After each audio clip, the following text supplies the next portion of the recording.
നമസ്കാരം. ഹമാസ് എന്താണെന്ന് ചോദിച്ചാൽ ഒറ്റ വാക്കിൽ പറയാം, അതൊരു ഭീകര സംഘടനയാണെന്ന്.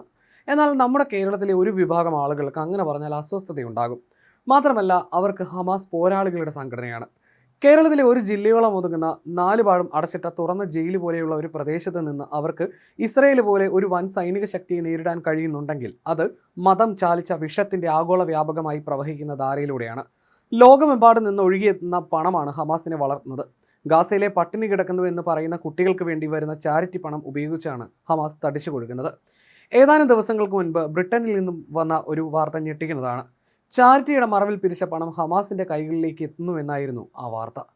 ന്യൂസ് ഇൻ ഡെപ്ത് ഇന്ന് ചർച്ച ചെയ്യുന്നു ചാരിറ്റി ഭീകരവാദം പുറത്താവുമ്പോൾ.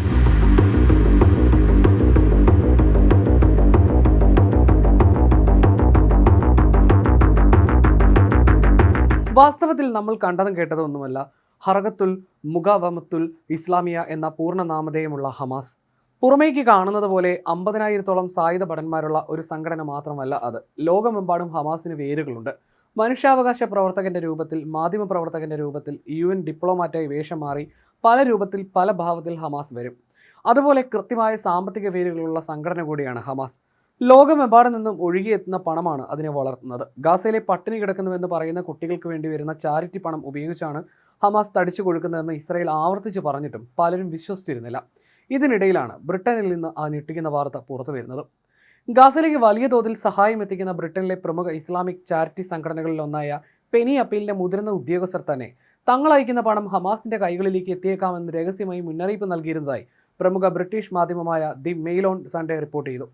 പ്രതിവർഷം 25 മില്യൺ പൗണ്ടിലധികം വാർഷിക വരുമാനമുള്ളതും ലോകമെമ്പാടുമുള്ള 40-ലധികം രാജ്യങ്ങളിൽ പ്രവർത്തിക്കുന്നതുമായ ഈ വൻകിട ചാരിറ്റി പ്രസ്ഥാനം ഇപ്പോൾ ബ്രിട്ടനിലെ ചാരിറ്റി കമ്മീഷന്റെ അന്വേഷണം നേരിടുകയാണ്.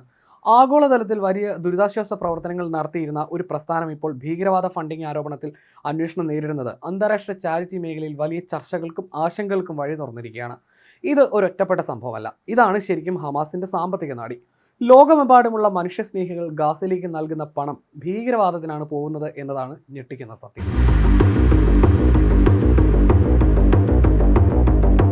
ഇപ്പോൾ ഹമാസ് ഫണ്ടിംഗ് എന്ന ഗുരുതര ആരോപണം നേരിടുന്ന പെനി അപ്പീൽ എന്ന ചാരിറ്റി സംഘടനയുടെ തുടക്കം 2009 UK വേക്ക്ഫീൽഡിലാണ്.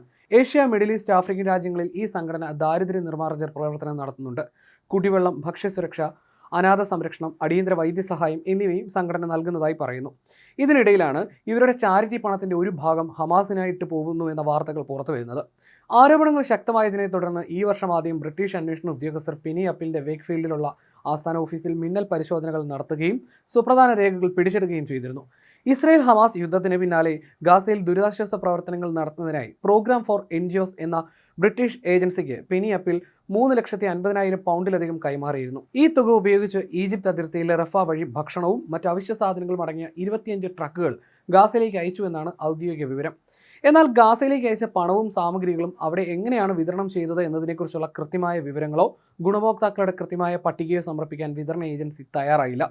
വിവരങ്ങൾക്കായി ആവർത്തിച്ച് ആവശ്യപ്പെട്ടിട്ടും അവരിത് പൂർണ്ണമായി അവഗണിച്ചതോടെയാണ് ചാരിറ്റിയിലെ ഉദ്യോഗസ്ഥർക്ക് സംശയം തോന്നിയത്. തുടർന്ന് 2024 ഏപ്രിൽ 4 നടന്ന സംഘടനയുടെ അടിയന്തര യോഗത്തിന്റെ ചോർന്നു കിട്ടിയ മിനിറ്റ്സിലാണ് ഞെട്ടിക്കുന്ന വിവരങ്ങളുള്ളത്.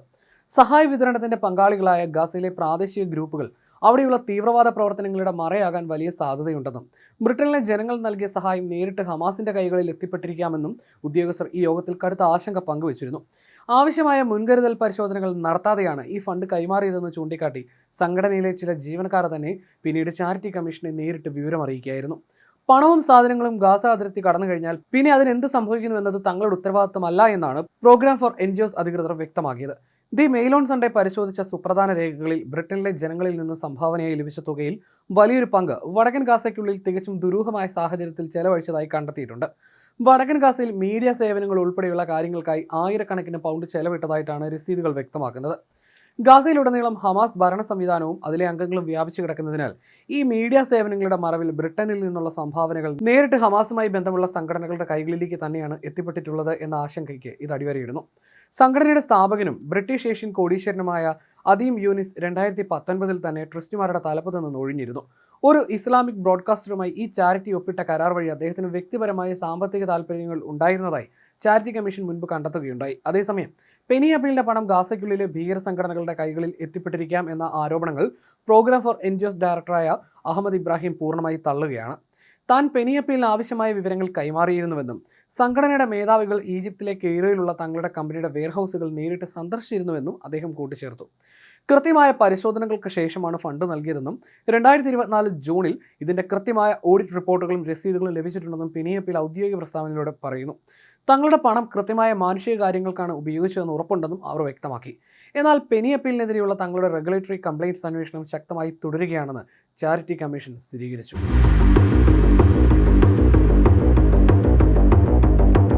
ഹമാസ് ഫണ്ടിങ്ങിന്റെ പേരിൽ അമേരിക്കയിലും വലിയ അന്വേഷണം നടക്കുകയാണ്. പൊതുജനങ്ങൾ ഫലസ്തീനിലെ മാനുഷിക ദുരിതാശ്വാസത്തിനായി നൽകുന്ന സംഭാവനകൾ ബിനാമി സംഘടനകൾ വഴി ഭീകരവാദ പ്രവർത്തനങ്ങൾക്കായി ഹമാസ് തട്ടിയെടുക്കുന്നു എന്നാണ് US ട്രഷറി ഡിപ്പാർട്ട്മെന്റിന്റെ കണ്ടെത്തൽ. അമേരിക്കൻ ധനകാര്യ മന്ത്രാലയം ഹമാസിന് സാമ്പത്തിക സഹായം നൽകുന്നു എന്ന കാരണത്താൽ നിരവധി അന്താരാഷ്ട്ര ചാരിറ്റി സംഘടനകളെ നിരീക്ഷിക്കുകയും അവയ്ക്ക് മേൽ ഉപരോധം ഏർപ്പെടുത്തുകയും ചെയ്തിട്ടുണ്ട്. തുർക്കിയും യൂറോപ്പിന്റെ മറ്റു ഭാഗങ്ങളും കേന്ദ്രീകരിച്ച് വ്യാജ ചാരിറ്റികൾ നിരവധിയാണെന്ന് US അന്വേഷണത്തിൽ തെളിഞ്ഞിട്ടുണ്ട്. ഇതിൽ തുർക്കി കേന്ദ്രീകരിച്ച് പ്രവർത്തിക്കുന്ന ഏറ്റവും പ്രധാന സംഘടനയാണ് ഫിലിസ്തീൻ വഖഫ്. ഇവർ ഒക്ടോബർ 7 ആക്രമണത്തിന് ശേഷം ഹമാസിന്റെ സൈനിക വിഭാഗത്തിലേക്ക് ഫണ്ട് സമാഹരിച്ചതായി US കണ്ടെത്തിയിട്ടുണ്ട്. ഗാസി ദെസ്തക് ദെർനഗി എന്ന മറ്റൊരു സംഘടന ഹമാസ് അംഗങ്ങൾക്ക് നേരിട്ട് സാമ്പത്തിക സഹായവും നിർമ്മാണ പ്രവർത്തനങ്ങൾക്ക് പിന്തുണയും നൽകുന്നു. മുസ്ലിം ബ്രദർഹുഡിന്റെ ബാങ്കിംഗ് സാമ്പത്തിക ഹബ്ബായി പ്രവർത്തിക്കുന്നതിനൊപ്പം ഹമാസിന് അന്താരാഷ്ട്ര തലത്തിൽ പണം എത്തിക്കുന്ന സംഘടനയാണ് Hayat Yolu. Palestinian white hands association എന്ന സംഘടനയ്ക്കും ഹമാസിന്റെ സുരക്ഷാ സൈനിക സംവിധാനങ്ങളുമായി ബന്ധമുണ്ടെന്ന് US വ്യക്തമാക്കുന്നു. എന്നാൽ ജീവകാരുണ്യ പ്രവർത്തനങ്ങളാണ് തങ്ങൾ നടത്തുന്നത് എന്നാണ് ഈ സംഘടനകൾ പറയുന്നത്. പക്ഷേ ഇവർക്ക് കൊടുക്കുന്ന ഫണ്ട് ഫലത്തിൽ ഹമാസിന്റെ കൈകളിലേക്കാണ് എത്തുന്നത്. ഹമാസ് തങ്ങളുടെ സൈനികർക്ക് ആവശ്യമായ സഹായങ്ങൾ ലഭ്യമാക്കാൻ ഉപയോഗിക്കുന്ന ഗാസയിലെ നിരവധി സംഘടനകൾക്ക് US ഉപരോധ പട്ടികയിൽ ഉൾപ്പെടുത്തിയിട്ടുണ്ട്. വൈദ് സൊസൈറ്റി, അൽ നൂർ സൊസൈറ്റി, കഫാഫിൽ സൊസൈറ്റി, അൽ ഫല സൊസൈറ്റി, മേഴ്സിഫുൾ ഹാൻഡ്സ് ഗാസ, അവ അൽ സലാമ സൊസൈറ്റി എന്നിവയാണവ. കമ്മിറ്റി നാഷണൽ ഉന്ദുഖ് രാഖ്യത് ഫലസ്തീന എന്ന സംഘടന ഫലസ്തീൻ ജനതയ്ക്കുള്ള സഹായം എന്ന പേരിൽ ഫണ്ട് ശേഖരിച്ച് ഹമാസ് ഭീകരർക്ക് നേരിട്ട് പണം എത്തിച്ചതായി US അന്വേഷണത്തിൽ കണ്ടെത്തിയിട്ടുണ്ട്. സാധാരണക്കാരിൽ നിന്ന് ശേഖരിക്കുന്ന കാരുണ്യ പ്രവർത്തന ഫണ്ടുകൾ ഹമാസിലേക്ക് വകമാറ്റുകയാണ് എൽ ബരാക്ക അസോസിയേഷനും ചെയ്യുന്നത്. ഇസ്രാ ചാരിറ്റബിൾ ഫൗണ്ടേഷൻ ആകട്ടെ ഹമാസിലേക്ക് പണം ഒഴുക്കുന്ന യൂറോപ്യൻ ശൃംഖലയുടെ ഭാഗമാണെന്നാണ് US അന്വേഷണത്തിൽ കണ്ടെത്തിയത്. അതുപോലെയാണ് അസോസിയേഷൻ ബെനിഫിക്ക ല കപ്പോള ഡി ഒറെ എന്ന സംഘടനയും. അമേരിക്കയിലെയും യൂറോപ്പിലെയും മനുഷ്യസ്നേഹികൾ ഗസയിലെ കുട്ടികൾക്കെന്ന പേരിൽ കൊടുക്കുന്ന പണം ഫലത്തിൽ എത്തുന്നത് ഹമാസ് ഭീകരർക്കാണ്. ഒരു കാലത്ത് അമേരിക്കയിലെ ഏറ്റവും വലിയ മുസ്ലിം ചാരിറ്റി സംഘടനയായിരുന്നു ഹോളി ലാൻഡ് ഫൗണ്ടേഷൻ. ഹമാസിന്റെ നിയന്ത്രണത്തിലുള്ള സക്കാത്ത് കമ്മിറ്റികൾക്ക് ദശലക്ഷക്കണക്കിന് ഡോളർ കൈമാറിയ കേസിൽ ഈ സംഘടന US-ൽ നിരോധിക്കപ്പെടുകയും ഭാരവാഹികൾ ജയിലിലാവുകയും ചെയ്തു. പള്ളികൾ കേന്ദ്രീകരിച്ചാണ് ഇവർ പിരിവ് നടത്തിയത്. നമ്മുടെ നാട്ടിലും സമാനമായ പ്രശ്നമുണ്ട്. ഗാസയ്ക്ക് വേണ്ടി വെള്ളിയാഴ്ച പിരിവ് നടത്തി കിട്ടുന്ന പണമൊക്കെ ആഗോളതലത്തിൽ കോർഡിനേറ്റ് ചെയ്യുന്നത് ഇത്തരം സംഘടനകളാണ്. ഇന്റർപാൽ എന്ന ബ്രിട്ടൻ ആസ്ഥാനമായിട്ടുള്ള സംഘടനയ്ക്കും ഹമാസിന് ഫണ്ട് നൽകുന്നുവെന്ന് ആരോപിച്ച് US ഉപരോധം ഏർപ്പെടുത്തിയിട്ടുണ്ട്. ഫ്രാൻസിലെ CBSP, സ്വിറ്റ്സർലൻഡിലെ ASP എന്നിവയും യൂറോപ്പിൽ നിന്ന് ഹമാസിലേക്ക് പണം എത്തിക്കുന്ന മറ്റു പ്രധാന സംഘടനകളായി US ലിസ്റ്റ് ചെയ്തവയാണ്.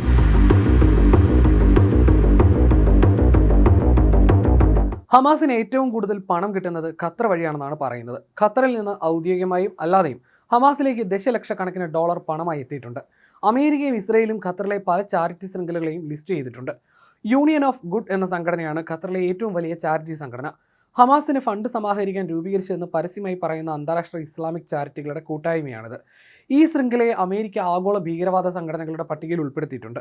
ഈ ശൃംഖലയിലെ പ്രധാന പങ്കാളികളിലൊന്ന് ഖത്തറിലെ മുൻനിര ചാരിറ്റി സംഘടനയായ ഖത്തർ ചാരിറ്റിയാണ്.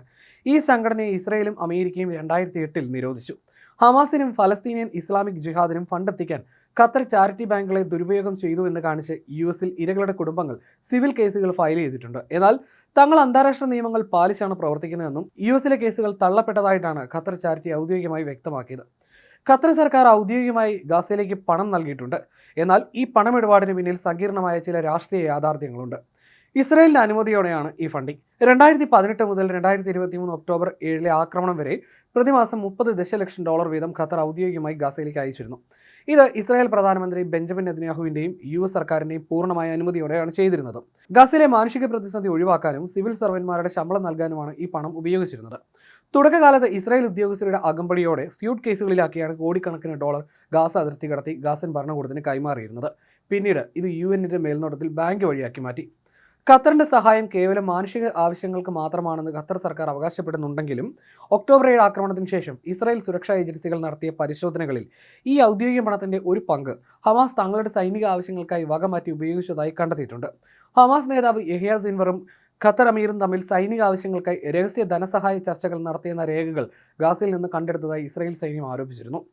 തങ്ങളെ ഒരു ഭീകരവാദ സ്പോൺസറായി കാണരുതെന്നും അമേരിക്കയുടെയും പാശ്ചാത്യ രാജ്യങ്ങളുടെയും ആവശ്യപ്രകാരമാണ് ഹമാസ് രാഷ്ട്രീയ നേതാക്കൾക്ക് ദോഹയിൽ ഓഫീസ് തുറക്കാനും സമാധാന ചർച്ചകളിൽ മധ്യസ്ഥത വഹിക്കാനും അനുവാദം നൽകിയതെന്നുമാണ് ഖത്തറിന്റെ ഔദ്യോഗിക നിലപാട്.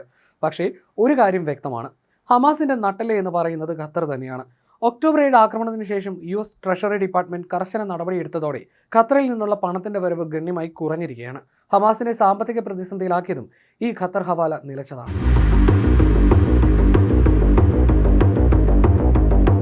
ഹമാസിന് സാമ്പത്തികമായി നിലനിൽക്കാനും സൈനിക ശേഷി വർദ്ധിപ്പിക്കാനും ഏറ്റവും കൂടുതൽ ഫണ്ട് നൽകുന്നത് ഇറാനാണ്. ഹമാസ് ഒരു സുന്നി സംഘടനയും ഇറാൻ ഒരു ഷിയ രാജ്യവുമാണെങ്കിലും ഇസ്രായേലിനെതിരെയുള്ള പോരാട്ടത്തിൽ ഇരുവരും ഒരേ ലക്ഷ്യത്തോടെയാണ് പ്രവർത്തിക്കുന്നത്. തങ്ങൾക്ക് ലഭിക്കുന്ന സൈനിക സാമ്പത്തിക സഹായങ്ങൾക്ക് ഹമാസ് നേതാക്കൾ പരസ്യമായി തന്നെ ഇറാനോട് നന്ദി പറയാറുണ്ട്. ആയുധങ്ങൾ നേരിട്ട് നൽകുന്നതിനൊപ്പം ഹമാസിന്റെ രാഷ്ട്രീയ സൈനിക പ്രവർത്തനങ്ങൾക്കായി ദശലക്ഷക്കണക്കിന് ഡോളർ ഇറാൻ വർഷം തോറും കൈമാറുന്നുണ്ട്. അമേരിക്കൻ സ്റ്റേറ്റ് ഡിപ്പാർട്ട്മെന്റിന്റെ ഔദ്യോഗിക കണക്കുകൾ പ്രകാരം ഹമാസ് ഉൾപ്പെടെയുള്ള ഫലസ്തീൻ പോരാട്ട ഗ്രൂപ്പുകൾക്കായി ഇറാൻ പ്രതിവർഷം 100 ദശലക്ഷം ഡോളർ വരെ ധനസഹായം നൽകുന്നുണ്ട്. നാണയപ്പെരുപ്പം മൂലം കറൻസി പോലും പിൻവലിച്ച് ഇറാൻ പാപ്പരായി നിൽക്കുന്ന സമയത്താണ് ഇതെന്ന് ഓർക്കണം. ഇസ്രായേലിന്റെയും മറ്റ് ചില അന്താരാഷ്ട്ര ഇന്റലിജൻസ് ഏജൻസികളുടെയും റിപ്പോർട്ടുകൾ പ്രകാരം ഒക്ടോബർ 7 ആക്രമണത്തിന് മുൻപുള്ള വർഷങ്ങളിൽ ഇറാൻ ഈ ഫണ്ട് 350 ദശലക്ഷം ഡോളർ വരെയായി ഉയർത്തിയിരുന്നു. ഗാസ യുദ്ധത്തിനിടയിൽ ഇസ്രായേൽ സൈന്യം പിടിച്ചെടുത്ത ഹമാസിന്റെ ആഭ്യന്തര കത്തുകളിൽ നിന്ന് 2014 2020 ഇടയിൽ മാത്രം ഇറാൻ കുറഞ്ഞത് 222 ദശലക്ഷം ഡോളർ ഹമാസിന് കൈമാറിയതായി ദി ടൈംസ് റിപ്പോർട്ട് ചെയ്തിരുന്നു. അന്താരാഷ്ട്ര ഉപരോധങ്ങൾ മറികടക്കാൻ അതീവ രഹസ്യമായ മാർഗങ്ങളാണ് ഇറാൻ ഇതിനായി ഉപയോഗിക്കുന്നത്. ലെബനൻ, തുർക്കി തുടങ്ങിയ രാജ്യങ്ങൾ കേന്ദ്രീകരിച്ച് പ്രവർത്തിക്കുന്ന കള്ളപ്പണ ശൃംഖലകളും മണി എക്സ്ചേഞ്ചുകളും വഴി ഗാസയിലേക്ക് പണം എത്തിക്കുന്നു. ലെബനനിലെ നബീൽ ഷൗമാൻ കമ്പനി ഇതിന് ഉദാഹരണമാണ്. US ട്രഷറി ഡിപ്പാർട്ട്മെന്റിന്റെ കണ്ടെത്തലനുസരിച്ച് ബിറ്റ്കോയിൻ ഉൾപ്പെടെയുള്ള ക്രിപ്റ്റോ കറൻസികൾ വഴി ലക്ഷക്കണക്കിന് ഡോളർ ഇറാൻ ഹമാസിന്റെ അക്കൗണ്ടുകളിലേക്ക് നേരിട്ട് കൈമാറുന്നുണ്ട്. വ്യാജ ബിസിനസ് പേരുകളിൽ ഖത്തർ, UAE, തുർക്കി തുടങ്ങിയ രാജ്യങ്ങളിൽ കമ്പനികൾ തുടങ്ങി അവയിലൂടെ ഫണ്ട് വകമാറ്റുന്നു. ഇറാന്റെ സൈനിക വിഭാഗമായ IRGCയുടെ കീഴിലുള്ള ഖുദ്സ് ഫോഴ്സാണ് ഈ ഫണ്ടിംഗ് പൂർണ്ണമായി നിയന്ത്രിക്കുന്നത്. ഇറാൻ നൽകുന്ന പണത്തിന്റെ സിംഹഭാഗവും ഹമാസിന്റെ സൈനിക വിഭാഗമായ ഇസ്ദീൻ അൽ ഖസം ബ്രിഗേഡിന് വേണ്ടിയാണ് ഉപയോഗിക്കുന്നത്. ഗാസയ്ക്കുള്ളിലെ ഭൂഗർഭ തുരങ്കങ്ങളുടെ നിർമ്മാണം, തദ്ദേശീയമായിട്ടുള്ള റോക്കറ്റുകളും ഡ്രോണുകളും നിർമ്മിക്കാനുള്ള സാങ്കേതിക വിദ്യകൾ വാങ്ങൽ എന്നിവ ഈ ഫണ്ട് ഉപയോഗിച്ചാണ് നടത്തുന്നത്. ഗാസയിലെ തങ്ങളുടെ രാഷ്ട്രീയ സ്വാധീനവും സിവിൽ സംവിധാനങ്ങളും നിലനിർത്താനും ഹമാസ് ഈ പണം ഉപയോഗിക്കുന്നു.